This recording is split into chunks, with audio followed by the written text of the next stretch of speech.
नमस्कार दोस्तों, मेरा नाम अभिषेक है। आप देख रहे हैं आपका अपना चैनल सेटलमेंट टीवी। अगर अभी तक आपने चैनल को सब्सक्राइब नहीं किया तो आपको नीचे एक सब्सक्राइब बटन दिखाई दे रहा होगा, उसको प्रेस कर लीजिएगा। उसके बगल में एक बेल आइकन भी होता है, उसको भी प्रेस कीजिएगा, जिससे कि मैं कोई भी वीडियो डालूं सबसे पहले नोटिफिकेशन आपके पास पहुंच जाए।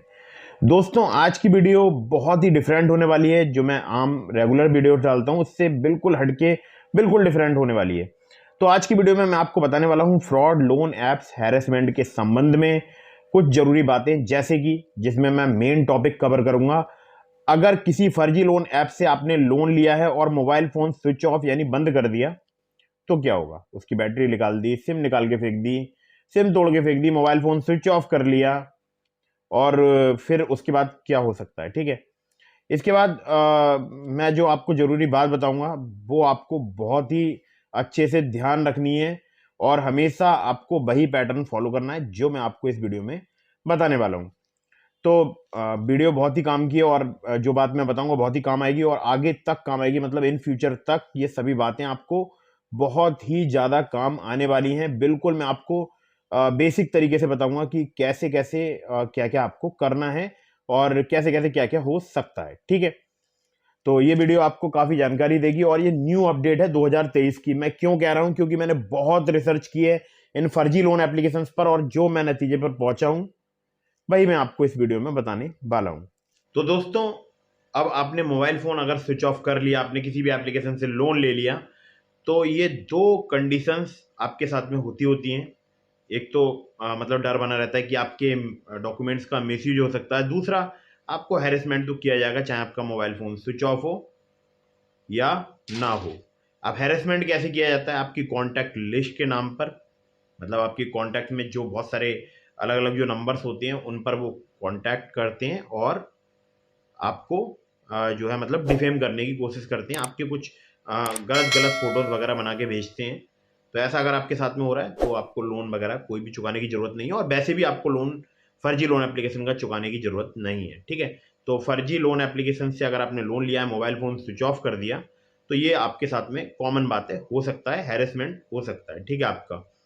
इसके अलावा जो मिसयूज है वो भी हो सकता है, और अब मैं आगे आपको कुछ और बातें भी बताने वाला हूँ।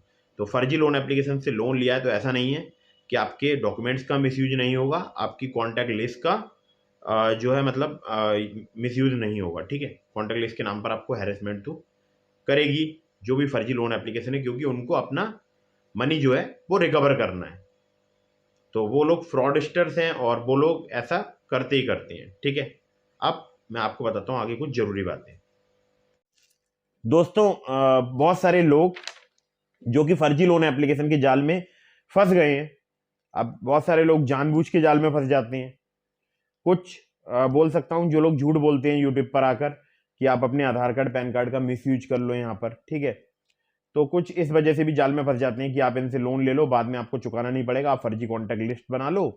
तो बहुत सारे लोग इस कारण भी इन फर्जी लोन एप्लीकेशन की जाल में फंस गए हैं। अब वो लोग बोलेंगे नहीं, हमने तो लोन ले लिया, फर्जी कॉन्टैक्ट लिस्ट बना ली, हमने तो खा पी के मतलब हजम कर लिया, और अब हमको उसको चुकाने की कोई ज़रूरत नहीं है। तो मैं इस बात से बिल्कुल एग्री करता हूं कि आप मत चुकाओ, वो आपका सिविल स्कोर हैम्पर नहीं कर पाएंगे, लेकिन जो आपकी केवाईसी है उसका वो मिसयूज कर सकते हैं। और ये कोई, मैं ऐसा नहीं है कि यूं ही हवा में कोई तीर चला रहा हूं। जिन लोगों ने आपको राय दी उन लोगों ने कभी आपको ये नहीं बताया होगा कि पहले ऐसा हो चुका है और अभी भी ऐसा हो रहा है। आपको अगर यकीन ना आए तो आप इस न्यूज की तरफ देखिएगा। ऐसी बहुत सारी न्यूज है, ये तो केवल एक आर्टिकल पब्लिश हुआ है एक बहुत बड़ी बोल सकता हूँ न्यूज वेबसाइट पर। खैर, जो भी है, तो जो मैं बताता हूँ आपके लिए, अगर आपने लोन ले लिया है धोखे में, मतलब आपको पता नहीं था कोई फर्जी लोन एप्लीकेशन है, या आपने जानबूझ के लोन ले लिया है, दोनों ही मैं आपको कंडीशन के बारे में बताऊंगा। और दोनों ही कंडीशन पे जो भी मैं आपको बातें बताऊंगा ये सेम ही अप्लाई होती हैं, लगभग लगभग। तो पहली जो कंडीशन है, जब आप लोन लेते हैं, वो एक तो होता है कि आपने यूं ही किसी लिंक पर क्लिक किया और वो सीधे रिडायरेक्ट हो गया फर्जी लोन एप्लीकेशन में। आपने उस एप्लीकेशन को इंस्टॉल किया, सारी परमिशंस दी, एक्सेस दिए अपने कॉन्टैक्ट लिस्ट के, अपने मैसेज के, मीडिया स्टोरेज के, और भी तमाम कॉन्टैक्ट के जो है आपने मतलब एक्सेस दे दिए, या मतलब तमाम जो है एक्सेस आप उनको प्रोवाइड करा दिए, जिसमें आपकी लोकेशन का भी वो एक्सेस ले लेते हैं। ठीक है, और आपके बोल सकता हूँ कॉन्टैक्ट लिस्ट का तो मेन होता ही है, और मैसेज का मेन होता है, और आपकी जो कॉल लॉग होते हैं उनका भी वो एक्सेस ले लेते हैं। अब इनका एक्सेस क्यों लेती है फर्जी लोन एप्लीकेशन, कभी आपने ये सोचा है? फर्जी क्या, जो एनबीएफसी रजिस्टर्ड एप्लीकेशन है उनमें से भी बहुत सारी एप्लीकेशन लेती हैं, लेकिन वो मिसयूज नहीं करती हैं। ठीक है, मिसयूज नहीं करती हैं। अगर उनकी कोई डेटा बोल सकता हूं कोई किसी भी प्रकार की अगर कोई जो है मतलब डेटा पॉलिसी है, तो वो मेंशन कर देते हैं अपने ऐप के अबाउट दिस ऐप के सेक्शन में, लेकिन कॉन्टैक्ट लिस्ट या मैसेज या फोटोज के नाम पर आपको हैरेसमेंट नहीं करते हैं, जो एनबीएफसी रजिस्टर्ड एप्लीकेशन होते हैं वो। अब बात करते हैं फर्जी ऐप्स की, तो फर्जी ऐप्स का काम ही होता है कॉन्टैक्ट लिस्ट के नाम पर लोगों का हैरेसमेंट करना, ब्लैकमेल करना। अब पर्दे के सामने का खेल तो आपको पता है कि कॉन्टैक्ट लिस्ट के नाम पर आपका हैरेसमेंट होता है। पर्दे के पीछे का खेल आपको नहीं पता है कि आपके आधार कार्ड, पैन कार्ड यानी आपकी केवाईसी का भी मिसयूज होता है। रिसेंटली बहुत सारे लोगों की केवाईसी का मिसयूज हो गया है। अब बहुत सारे लोग मुझे फिर कमेंट करेंगे कि अरे हमने तो खूब सारा लूट लिया है और अभी तक तो कुछ हुआ नहीं है, और हो सकता है इन फ्यूचर भी कुछ ना हो, केवल आप तो यूं ही वीडियो बना देते हो, बस आपका तो काम ही है मतलब वीडियोस बनाना, तो आप तो कुछ व्यूज पाने के लिए आपने ये वीडियो अपलोड कर दी है। तो अच्छी बात है, ऐसे लोगों से मैं मतलब एक ही बात कहना चाहूंगा कि आप लोग आराम से हाथ पे हाथ रखे बैठे रहो। मुझसे कोई भी मतलब मेरी अगर आपको बात बुरी लगती है तो इसको कतई अपनी लाइफ में अप्लाई करने की जरूरत नहीं है। ठीक है, मेरी उन सभी लोगों से गुजारिश है जिनको चिंता है अपने केवाईसी मिसयूज होने की, अपने आधार कार्ड, पैन कार्ड के मिसयूज होने की, तो मेरी उन सभी लोगों को गुजारिश है कि ये वीडियो वही लोग एंड तक वॉच करते रहें। ठीक है, तो पहले तो हैरेसमेंट होता है कॉन्टैक्ट लिस्ट के नाम पे, और जो पर्दे के पीछे का खेल होता है वो होता है मतलब आपके मिसयूज डॉक्यूमेंट्स का। डॉक्यूमेंट्स का जो मिसयूज होता है वो कई प्रकार से होता है, जैसे कि online crypto currency exchange accounts खुलवाए जाते हैं। जिन लोगों को नहीं पता है वो आपको यही बोलेंगे कि अरे हम तो यूं ही अपने दोस्तों के लिए भी तो दे देते हैं, यूं ही आधार कार्ड, पैन कार्ड की कॉपी। तो भाई उन लोगों से ये भी बात पूछो कि जो आधार की ऑफिशियल वेबसाइट पर मास्क आधार नाम से जो सर्विस होती है, जिसमें आपके आधार के नंबर हाइड रहते हैं, वो सर्विस फिर क्यों दी जाती है? एक बार पूछा जाए उन लोगों से कि अगर आधार नंबर पब्लिक कर देना यूं ही मतलब इतना आसान कोई कुछ है, मतलब कोई मतलब बड़ी बात नहीं है, तो फिर उन लोगों से पूछा है कि आधार मास्क क्यों मिलता है यूआईडीएआई की ऑफिशियल वेबसाइट पर? यह क्वेश्चन उन लोगों से जरूर करना जिन लोगों ने आपको फर्जी लोन एप्लीकेशन में अपने केवाईसी का मिसयूज करने का मतलब आपको सलाह दी है कि आपने केवाईसी का मिसयूज करो, अपने रिश्तेदारों की केवाईसी का मिसयूज करो। रिश्तेदार में मतलब अपने मम्मी पापा, भाई बहन, चाचा ताऊ, तो उन लोगों से जरूर पूछो। ठीक है, और अब आपको इनसे बचने का तरीका भी बताऊंगा। ऐसा नहीं है कि यहाँ पर आपको बता दूंगा कि आपके साथ में कॉन्टैक्ट लिस्ट को लेके हैरेसमेंट होता है, वो तो होता ही है। अब अगर हैरेसमेंट हो रहा है या अपने डॉक्यूमेंट्स का मिसयूज बचाना है तो हमको करना क्या है? तो करने के लिए तो भैया वही स्टेप्स हैं जो कि हमें करने चाहिए कानून के दायरे में रहकर। अब जो लोग खुद को मतलब बताते हैं कि वो बहुत बड़े कानूनी विशेषज्ञ हैं, वो खुद ही कानून तोड़वा रहे हैं। खैर जो भी है, हम तो आपको यहाँ पर वही नॉलेज देंगे जो कि लीगल हो, मतलब भारतीय संविधान के अकॉर्डिंग हो। ठीक है, खैर तो अब आपको बचाना है अपने डॉक्यूमेंट्स का मिसयूज, तो आपको करना क्या? आपको सिंपली एक रिटन कंप्लेंट देनी है। वो देनी है अपने नियरेस्ट पुलिस स्टेशन में, या ऑनलाइन आप साइबर क्राइम के पोर्टल में भी कंप्लेंट रजिस्टर करा सकते हैं कि ऐसे ऐसे कुछ लोन एप्लीकेशन पर या किसी एक स्पेसिफिक लोन एप्लीकेशन पर जहां पर भी आपने लोन लिया है उसका नाम लिखना है, और उसके बारे में जो भी बातें आपको लिखनी है वो लिख दीजिए कि मुझे इनके द्वारा हैरेस किया जा रहा है, परेशान किया जा रहा है, अगर हैरेसमेंट किया जा रहा है तो। और अगर आपको हैरेसमेंट नहीं किया गया और आपको बाद में पता चलता है कि ये एप्लीकेशन जो है एनबीएफसी या बैंक के बिहाफ पर वर्क नहीं करती थी, मतलब कि एक फर्जी एप्लीकेशन थी, तो उसके लिए भी आपको पुलिस कंप्लेंट रजिस्टर करानी है अपने नियरेस्ट पुलिस स्टेशन में। और उसमें ये बात जरूर मेंशन करनी है, चाहे आपको हैरेसमेंट किया जा रहा हो या ना किया जा रहा हो, मेंशन आपको उस हैरेसमेंट की एप्लीकेशन अगर आप दे रहे हैं पुलिस में, तो भी आपको ये बात मेंशन करनी है कि मुझे डर है कि मेरे आधार कार्ड, पैन कार्ड का मिसयूज हो सकता है। अभी मैंने बात यहाँ पर खत्म नहीं की है, वीडियो को बिल्कुल एंड तक वॉच करते रहेगा। तो उसमें आपको ये बात लिख देना है कि मेरे आधार कार्ड, पैन कार्ड का मिसयूज हो सकता है, ये उस एप्लीकेशन में मेंशन कर दीजिएगा। और इसके अलावा आपको एक जगह और कंप्लेंट करनी है, वो करनी है आरबीआई के सचेत पोर्टल में। अगर एप्लीकेशन प्ले स्टोर में मौजूद है या नहीं है, लेकिन आरबीआई के सचेत पोर्टल में आप उस एप्लीकेशन की कंप्लेंट रजिस्टर करा सकते हैं। दोनों ही लिंक मैंने आपको डिस्क्रिप्शन में दे दिए हैं, ऑनलाइन साइबर क्राइम पोर्टल का लिंक या आरबीआई सचेत पोर्टल का लिंक। ज़्यादातर जो कंप्लेंट्स हैं ऑनलाइन साइबर क्राइम पोर्टल वाली, वो डायरेक्टली आपके नज़दीकी पुलिस स्टेशन तक फॉरवर्ड कर दी जाती हैं। और अगर आप जनरली जाकर लिखाना चाहते हैं पुलिस स्टेशन में, तो भी आप अपने नियरेस्ट पुलिस स्टेशन में या nearest cyber crime police station अगर आपके पास में कोई है, तो आप वहां पर जाकर पुलिस कंप्लेंट रजिस्टर करा सकते हैं।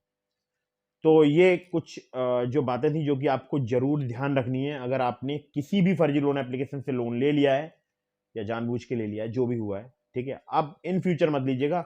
अब बताऊंगा आपको एक और बड़ी प्रॉब्लम जो कि लोगों के साथ में अक्सर होती है।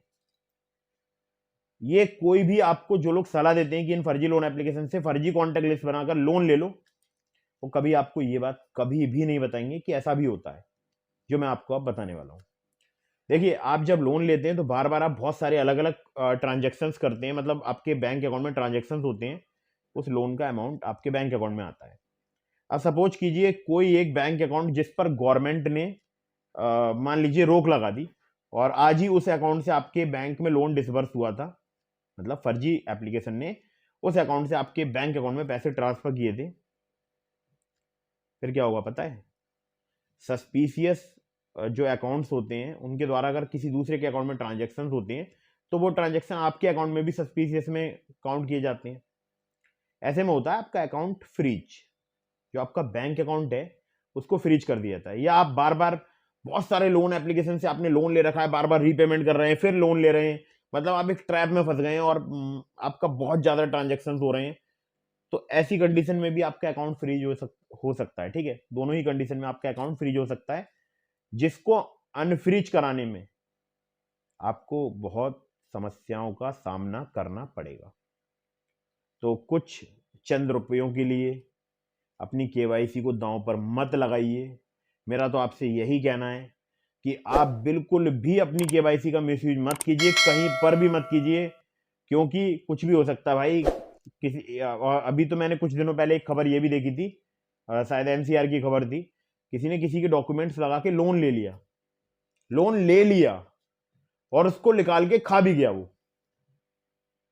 अगर ऐसा आपके साथ हो गया तो आपका पैन नंबर तो लगा है ना वहां पर, फिर आपके सिविल में अपडेट होगा। जब सिविल में आप डिस्प्यूट फाइल करेंगे, फिर वो उस बैंक से पता करेगा, मतलब सिविल डिपार्टमेंट जो भी है, ट्रांस यूनियन सिविल का, बैंक कहेगी नहीं इन्होंने लोन ले रखा है, सिविल से रिमूव नहीं होगा, फिर आप बैंक जाएंगे या आप कांटेक्ट करेंगे, जैसे भी कांटेक्ट करते हैं उस एनबीएफसी या उस बैंक से। फिर क्या होगा? आप परेशानी में फंस जाएंगे। भले ही आप बाद में उस समस्या से निकल जाएं, लेकिन जितने दिन आप उस परेशानी में फंसे रहेंगे, आप सिवाय डिप्रेशन के कुछ भी दूसरी बात क्रिएट नहीं करेंगे, और इससे आपके काम पर या आपके जो भी आप कोई भी जॉब करते हैं, कोई भी जो भी आपका प्रोफेशन है, उसमें बहुत आपको समस्या पैदा होगी डिप्रेशन की वजह से। आप बहुत ज़्यादा नुकसान करा सकते हैं। तो सावधान रहिए, सतर्क रहिए, बस यही बोल सकता हूं कि आज के समय में बहुत ज़रूरी है, क्योंकि बहुत ऑनलाइन साइबर क्राइम फ्रॉड्स हो रहे हैं। आपको बस बचकर रहना है। बहुत सारे अलग अलग जो लिंक्स आते हैं आपके फ़ोन पर मैसेज के थ्रू, उन पर भी क्लिक्स मत कीजिएगा, ये भी आपको नुकसानदेह हो सकते हैं। तो दोस्तों, उम्मीद करता हूं आप लोगों को मेरी बात समझ में आ गई होगी। अगर आप मुझसे कुछ डायरेक्टली पूछना चाहते हैं तो मुझे आप इंस्टाग्राम पर फॉलो करके डीएम के माध्यम से पूछ सकते हैं। आपको इंस्टाग्राम मेरी आईडी स्क्रीन पर दिखाई दे रही है, यहाँ पर मुझे फॉलो कीजिए, उसके बाद डीएम के माध्यम से अपने सवालों के जवाब पूछ सकते हैं। और अगर आप किसी एनबीएफसी या बैंक रजिस्टर्ड एप्लीकेशन से लोन लेना चाहते हैं तो मैंने चैनल पर बहुत सारी वीडियोस बना रखी हैं, और डिस्क्रिप्शन में मैंने आपको लिंक भी दे दिया है ट्रू बैलेंस लोन एप्लीकेशन का। अगर आप मेरे लिंक से लोन अप्लाई करेंगे, काफी ज्यादा चांसेस रहेंगे आपका लोन अप्रूव होने के। लिंक डिस्क्रिप्शन में है। तो मैं ये नहीं कहता हूँ लोन मत लो, अर्जेंट या इमरजेंसी सिचुएशन होने पर लो, लेकिन तब लो जब उसको चुका पाओ। लेकिन फर्जी लोन एप्लीकेशन से लोन मत लो, ठीक है। और ये बात मैं आप लोगों की सुरक्षा के वजह से ही बोल रहा हूँ, ऐसा मेरा कोई इंटेंशन नहीं है कि मैं किसी को टारगेट करके ये बात बोल रहा हूँ, ठीक है। तो लोन मत लो, किसी भी फर्जी लोन एप्लीकेशन को इंस्टॉल ही मत करो। हमेशा एनबीएफसी या बैंक रजिस्टर्ड एप्लीकेशन से ही लोन अप्लाई करो। लोन अगर आप ले रहे हैं किसी भी एनबीएफसी या बैंक से, तो उसको टाइमली रिपेमेंट करो। और अगर किसी फर्जी लोन एप्लीकेशन से लोन ले लिया है तो मत चुकाओ यार, फंस तो चुके ही हो ना, फंस तो चुके ही हो। और अगर एक बार भी आपका फोटो किसी ने वायरल कर दिया है ना, तो फिर बिल्कुल ही नहीं चुकाना है। और वैसे भी चुकाना मत, क्योंकि आपने एक बार चुका दिया तो दोबारा फिर आपके बैंक अकाउंट में पैसे डाल दिए जाएंगे और फिर आपसे वो दूना तीना चौगना पांच गुना पता नहीं कितना कितना वसूल करेंगे। तो वीडियो अगर आपको पसंद आई हो तो उसको लाइक कर दीजिएगा। आपके मन में कोई भी सवाल है तो मैंने आपको बता ही दिया तरीका, इंस्टाग्राम पर मुझे फॉलो करके डीएम के माध्यम से पूछ सकते हैं। साथ ही साथ आप कर सकते हैं कमेंट, अपने मन की जो भी बात है उसको कमेंट कीजिए और चैनल को सब्सक्राइब जरूर कीजिए, वीडियो को लाइक कर दीजिए। मिलते हैं फिर किसी इंटरेस्टिंग वीडियो में, फिर किसी इंटरेस्टिंग टॉपिक के साथ। तब तक के लिए जय हिंद, वंदे मातरम।